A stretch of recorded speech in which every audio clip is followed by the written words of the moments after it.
Monica dan teman-teman semuanya. Mungkin tadi setelah kita sedikit membedah tentang tarian Bedhaya Sapta menurut info-info dan taman-taman ilmu yang udah kita dapat dari beberapa narasumber yang udah kita dapat tadi, mungkin sekarang kita nggak afdol kalau kita nggak tanya langsung sama pelakunya ya Om ya. Jadi di samping kanan kami ada definisi cantik dari wanita Jawa, ada penari dan penyanyi dari tarian Bedhaya Sapta ini sendiri. Ya, dan jadi nanti kita sedikit bertanya nih Mbak, pengalaman selama ini seperti apa, kemudian bagaimana prosesnya, terus kok bisa terpanggil untuk menekuni itu seperti apa gitu. Monggo Mbak. Masih malu-malu Mbak. Oke, selamat malam. Nama saya Ismayanti. Pengalaman saya selama mengikuti proses Bedhaya Sapta adalah saya mencoba untuk menjadi satu dengan teman-teman yang lain. Dalam artian menurunkan ego saya, kemudian bagaimana caranya agar kami bisa satu gerakan, menyamakan rasa.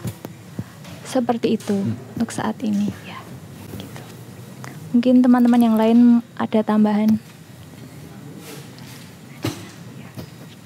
Tidak jauh dari itu, saya lupa perkenalan, nama saya Dita.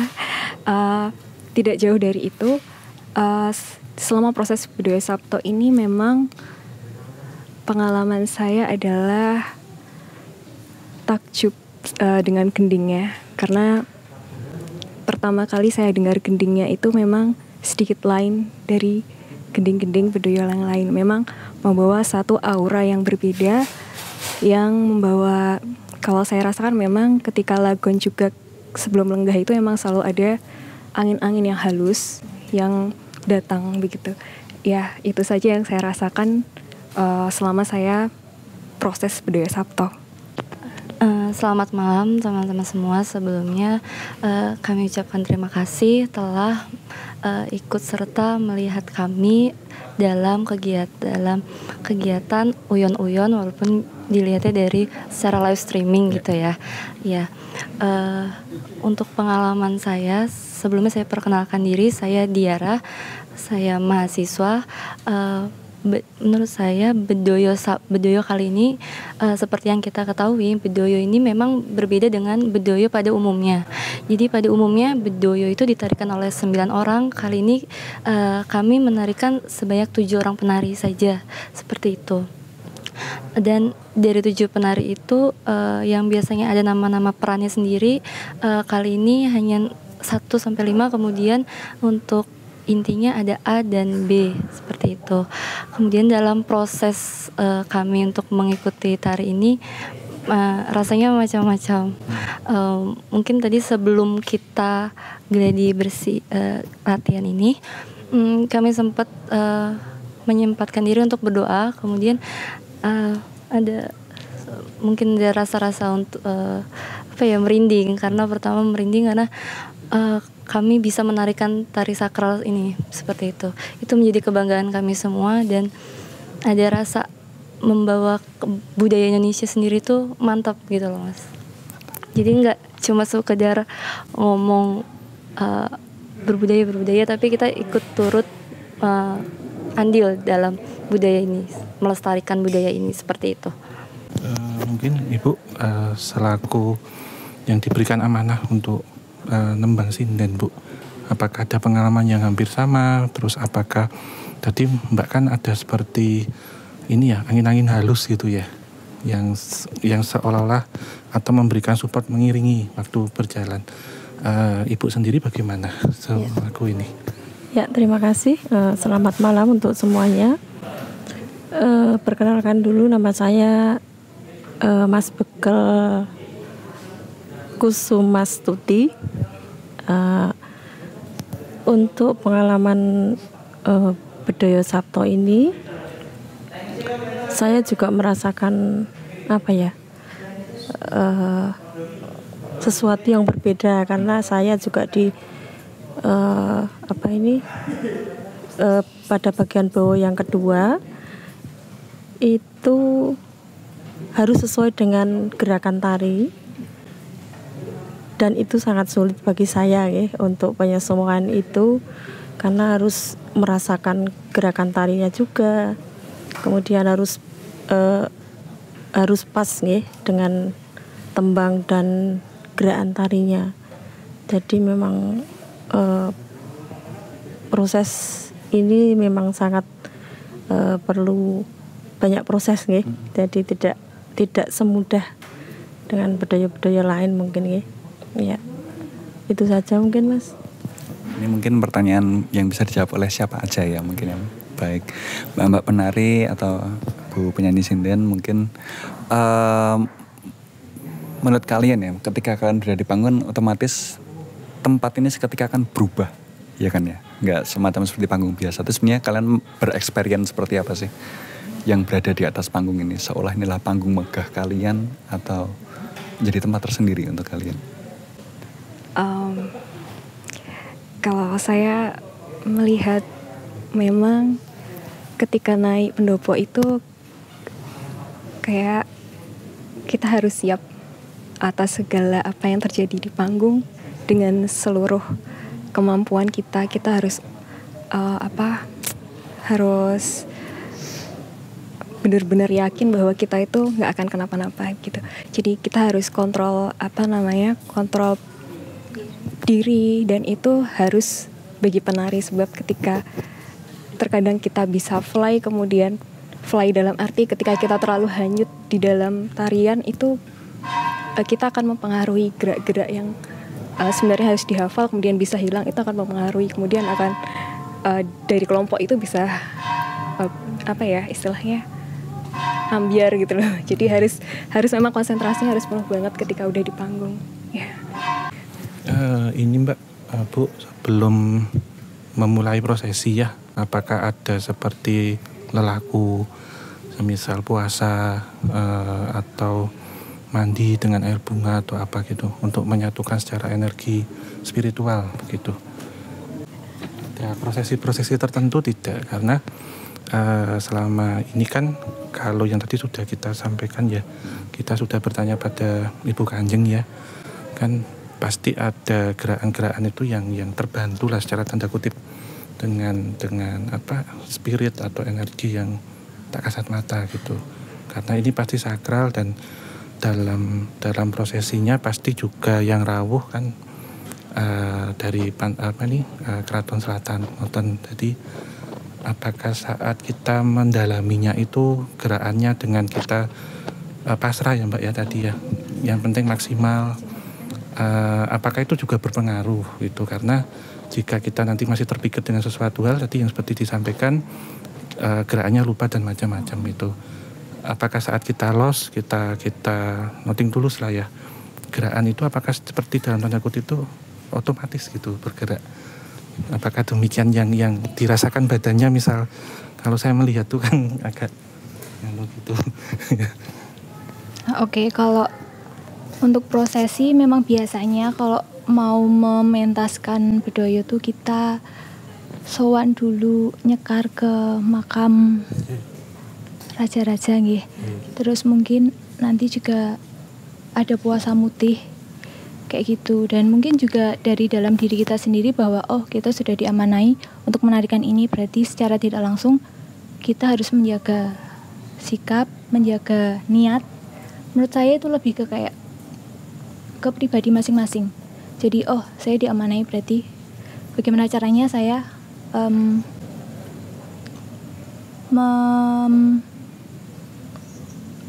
melakukan atau membawa atau amanah itu dengan cara ya berarti saya udah diamanain, bagaimana caranya saya bersikap untuk kalau saat menari, ketika ada pikiran gimana ini nanti jariku copot nggak ya, atau jariku itu benar, itu jadi kayak hilang konsen. Tapi ketika kita nari dan kayak udah wes bismillah, saya menarikan apapun yang terjadi, niat saya untuk menarikan, itu benar-benar. Jadi sebenarnya tadi saya sedikit ini ya, konsen ke jari saya. Jadi jari saya merasa seperti mau lepas ya. Jadi itu membuat saya membatasi gerak saya. Jadi saya lebih konsen ke gimana itu, jadi nggak enak. Tapi kemarin waktu hari apa ya, sebelum ini itu siang tuh itu saya lebih kayak pasrah, dan rasanya tuh entah ya, saat kapang-kapang tuh ada angin, dan benar itu rasanya kayak kita itu dibersamai. Dan kemudian setiap gerakannya tuh jadi kayak los aja. Saya nggak tahu itu memang sugesti atau mungkin Om Hao dan Masnya nanti bisa lebih menjelaskan ya, seperti itu. Terima kasih. Kalau Ibu sendiri, pripun Bu? Apakah pengalamannya hampir sama atau mungkin ada pengalaman yang berbeda? Karena kalau Mbak kan yang ditampilkan adalah gerak tubuh ya. Kalau Ibu kan lebih ke suara untuk mengiringi. Apakah dalam hal ini sempat lupa syair gitu modelnya Bu, atau konsentrasinya sempat terpikir sesuatu atau apa sehingga sepersekian detik itu ngeblank lah gitu? Apakah sama demikian? Iya, pernah juga Mas seperti itu, ngeblank. Jadi tiba-tiba kalau hafalan sih bisa nonton teks ya. Tapi kadang ada rasa nggak tahu, rasa apa ya, campur aduk. Rasa yang sebenarnya sudah terbiasa di luar ya, tapi setelah masuk di sini kemudian diamanai untuk bowo itu rasanya udah ini. Saya sudah sekitar 5 tahun ya ngabdi di sini. Kemarin saya ikut Bedoyo Sumrek itu. Disuruh untuk puasa yang selama 1 bulan tidak boleh makan daging. Kemudian setelah 3 hari mau pentas itu harus puasa mutih ya. Yang itu juga baru sekali saya melakukan seperti itu ya. Dan wow, ternyata ya memang harus seperti itu ya. Dawuh dalam yang tidak bisa harus dilaksanakan gitu ya. Jadi pengalaman saya itu waktu Bedoyo Sumrek kemarin itu ada puasa seperti itu ya, gitu Mas pengalaman saya. Jadi kan ini kan sakral ya untuk pementasannya, kita juga harus mempersiapkan diri. Memang saat melakukan ngelaku terutama puasa itu kan pasti ada efeknya ya Bu ya Mbak. Efek secara yang nyata yang dirasakan diri dan prosesnya, misal puasa muti itu seperti apa Bu? Mungkin teman-teman kan kadang bertanya, Om atau Mas Genta, puasa muti itu seperti apa gitu? Karena penafsiran orang itu kadang mudah gitu. Puasanya makan yang putih-putih semua gitu kan, ya tidak seperti itu gitu. Bagaimana sih puasa muti itu yang sebenarnya gitu? Dan efek yang diberikan itu apa? Efek-efeknya. Pelaku ini memang sudah dijalankan selama mungkin sebulan ya, mungkin itu efek seperti apa sih sebenarnya yang diberikan ketika kalian perform itu seperti apa? Termasuk tantangannya juga. Berarti kan ada ujiannya ya. Kalau kita pas puasa bulan suci Ramadan ada kan macam-macam. Apalagi di sini untuk tujuan tertentu, untuk sakral, untuk spiritual pasti berbeda. Itu. Ya, semuanya kan tergantung niat ya Mas. Dan apalagi pengalaman saya baru sekali itu gitu. Jadi ya memang harus niat ingsun ini sebagai amanah yang harus dilaksanakan. Untuk efeknya ya memang ya harus menahan semua itu kan lemes ya, maksudnya berat gitu, tapi niat ingsun akan biar tujuan kita juga maksimal, nanti pentasnya juga bagus, selamat, lancar, maka ya bismillah, kuat ya Mas. Dan ternyata juga di badan juga enak, tuh enteng gitu. Jadi memang waktu pentas pun juga merasa lebih percaya diri, lebih ini ya pokoknya memang berat tapi senang, manfaatnya besar. Iya. Posisinya setiap maghrib gitu ya Bu ya, untuk dahar, untuk buka gitu. Iya, itu pun nasi cuman sekepel gitu nih, jadi nggak boleh kenyang gitu, nggak sampai kenyang gitu. Air banyak, air putih saja gitu. Selama 3 hari mau pentas itu harus itu menahan itu, tidak boleh makan yang lain kecuali nasi atau ketela itu ya Bu ya. Iya. Okay. Mungkin Mbak selama menjalani lelaku puasa putih itu seperti apa ngoten? Untuk puasa putih saya seperti Ibu tadi juga baru pertama kali. Kebetulan kemarin tuh tidak cuma ada penari-penari saja ya, tapi ada kita membawa pusoko, salah satunya pusoko yang dipegang itu Hardo Waliko, artinya kekuatan dan tanggung jawab. Itu bentuknya seperti naga, sama seperti penari-penari lain juga melakukan puasa mutih. Namun untuk lebih spesifiknya putih itu bukan sembarang yang berwarna putih seperti air susu, bukan. Tapi kalau kami itu diperkenankan untuk memakan nasi atau pilihan yang lain adalah ketela atau ubi. Namun tidak disertakan dengan bumbu-bumbu. Jadi hambar lebih tepatnya begitu ya Mbak.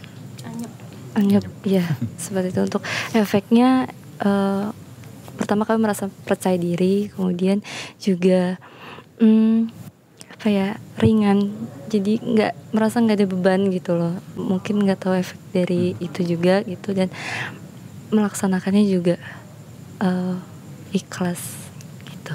Jadi gitu teman-teman semuanya, mungkin yang sering kalian lihat tarian itu hanyalah modelan seperti itu kayak gitu kan, tapi pada nyatanya tarian Bedaya Sabto sendiri kalau kita lihat dari segala rangkuman dari narasumber tadi, prosesnya cukup panjang, dan saya pribadi cukup salut sebenarnya melihat mbak-mbak, ibu-ibu masih muda, masih peduli dengan budaya kita. Mungkin kalian bisa anggap, apaan sih tarian-tarian gitu, tapi mungkin bagi mereka ini lebih dari sekedar apaan gitu, karena ya mungkin bagi kalian semua menari lah sebagian dari untuk memanjatkan doa, puja-puji dan syair kepada Yang Maha Kuasa juga ya, dan kepuasan batin juga yang mungkin nggak akan bisa didapat dengan hiburan-hiburan yang ada di sekarang kayak gitu ya. Kepuasan batin memang mahal ya Om ya, harganya ya kayak gitu juga. Dan ya semoga kita berharap dengan adanya tayangan ini, dengan adanya kunjungan kita ke sini, kita memperkenalkan sedikit tentang tarian Bedaya Sabto, generasi sekarang sedikitlah mau melek tentang budaya kita gitu kan. Mungkin hiburan sudah terlalu banyak lah ada di tapi kita sebenarnya lupa kalau hiburan yang sebenarnya tuh yang ada di Jawa tuh ya seperti ini gitu loh. Kalian nggak bakal melihatnya di TV, udah nggak ada sekarang ya, di TV udah nggak ada lagi ya. Jarang sih Mas. Udah jarang, mungkin mau saya bilang nggak ada kayaknya di TV Indonesia udah nggak ada, tapi mungkin ya kalau kalian mau ya kalian harus datang dan lihatlah sendiri ketika nanti mungkin pandemi ini berakhir. Segala cerita-cerita yang udah kalian simpan dipertunjukkan bisa kalian tonton ke dunia luar, itu mungkin akan menjadi sebuah kebanggaan yang bisa kita banggakan lagi tentang tanah Jawa itu sendiri ya Om. Iya, benar. Jadi ini pengalaman kita ya Mas Genta, Mbak Bu ya, ini disebut benar-benar kisah tanah Jawa gitu. Kisahnya dari tanah Jawa yang selama ini mungkin orang tidak tahu, termasuk yang sepele. Kadang kita mendapatkan pertanyaan bagaimana sih puasa mutih gitu. Tetapi selalu saya sampaikan ada tujuan dan maksud. Di sini tidak hanya untuk ikut-ikutan atau apa, karena sejatinya namanya puasa itu untuk mengosongkan dan untuk memelihara sebenarnya sedulur papat nimo pancer, saudara-saudara kita yang nanti harus dikuasai dulu nafsu-nafsunya sebelum nanti kita diberikan amanah, kita diberikan kepercayaan untuk membawakan sesuatu yang ini selain dipanjatkan kepada Tuhan juga seperti melestarikan budaya lah, karena tidak sembarangan pasti. karena ritual dan ujiannya luar biasa gitu. Karena hampir sama Mbak, seperti saya pribadi waktu menjalankan puasa ya dulu putih ataupun ngebleng, memang ujiannya pas jam-jam segini. Jadi ujiannya itu hausnya luar biasa gitu. Tapi nanti setelah lepas siang udah enteng banget lepas gitu. Seperti itu sih. Mungkin ya buat teman-teman yang ada pertanyaan tentang puasa mutih, ya alhamdulillah ini sudah terjawab. Dan mungkin kalau sudah mendapatkan berkah, pulungnya ataupun misinya untuk apa, insya Allah kuat. Tapi jangan dicoba-cobanya, iseng atau ikut-ikut saja gitu. Oke. Itu deh Mas. Ya. Mungkin kurang lebihnya demikian Mbak, Bu. Kalau terima kasih banyak atas waktunya, tontonan ya, kesempatan waktunya juga. Jika kami ada salah kata terucap ataupun yang disengaja tidak disengaja, kami mewakili kru ya, meminta mohon maaf itu sedalam-dalamnya ya. Mas kita mungkin ada sepatah dua kata lagi. Intinya saya salut sih teman-teman semuanya kayak gitu. Ini generasi muda yang bisa kalian lihat gitu kan, mereka baru pertama kali mencoba puasa itu menurut saya udah wah salut untuk tarian kayak gini. Mereka muda aja mau puasa mutih ya, mungkin baru sekali ini kalian mereka coba gitu kan. Nah, kita puasa apa? Puasa karena nggak punya uang gitu. Ya itulah bedanya kita dengan orang-orang yang sadar sama budaya itu, sebenarnya itu bedanya kayak gitu.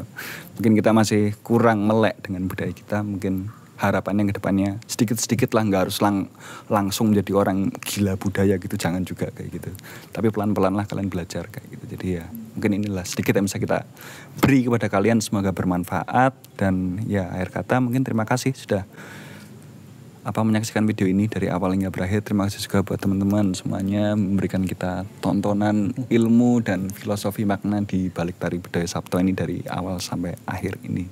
Segalanya sangat berkesan lah ya Om ya untuk perjalanan ke sana Jawa kali ini. Dan terima kasih.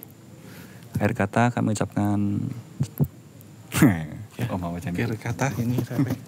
akhir kata diucapkan terima kasih. Terima kasih untuk yang sudah komen, meninggalkan komen positif, like dan subscribe.